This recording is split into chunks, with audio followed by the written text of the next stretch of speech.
The first time Ronald Reagan saw me, I was wearing a Bob Marley t-shirt and a pair of panties. 1993, Hollywood, I'm the lead in a play in a crappy black box theater.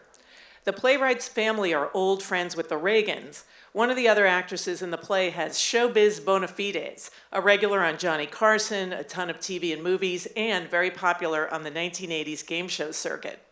So, on opening night, our audience includes Ron Reagan Jr., Charlie Callis and Mitzi McCall, and Ruth Buzzy, who I only meet for a second as she tugs on my dress as I wait for the curtain call and says, "You were great, I loved it, I gotta run." The next week, former California Governor Pete Wilson, his wife, and 2 Secret Service guys see the show. Another night, Mr. and Mrs. Ricardo Montalban attend. Ricardo Montalban sits in the middle of the front row, his arms stretched out over the seat backs. At funny moments throughout the show, he throws his head back. Yes. After the show, he takes my hand in both of his, looks deep into my eyes, and says, "You were so good." But the looming question is, when will Ron and Nancy see the show? We're told it's going to happen, and our director is fit to be tied at the thought of these two in her theater. Cynthia, our director, was a Berkeley student in the late 60s and had basically vacationed with Daniel Ortega and the Sandinistas in the 70s.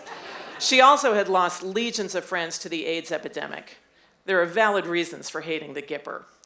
The Reagans set a date, the director boycotts the performance. Meanwhile, my mom is visiting me from the East Coast and is attending every one of the 6 shows she's in town for. She comes to the theater early with me and sits in the house reading a book. I should say, each night when the house opens, I am already on stage as my character, wearing that t-shirt and underwear as I get ready for my wedding.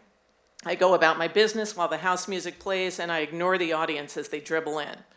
This night, though, the audience is kept outside while we wait for Ron and Nancy to arrive.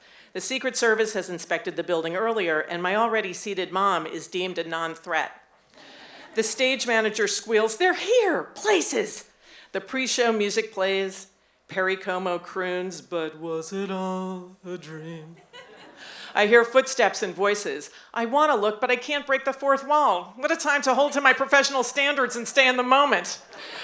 I hear the playwright say, "And this is the star's mother, Joyce. This is President Reagan." "Hello, Joyce. Nice to meet you."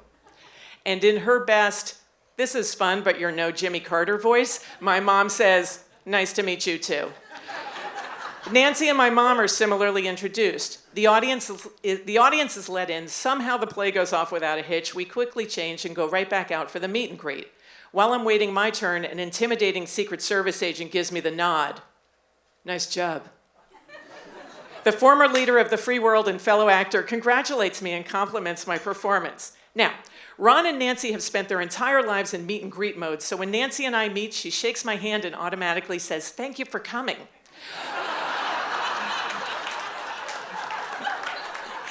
"Oh no," I say, towering over her, "you came to see me."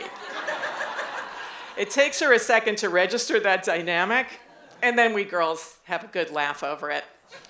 I'll probably never get out to the Reagan Library, but if any of you do, let me know if you see a pair of blue Maidenforms on display.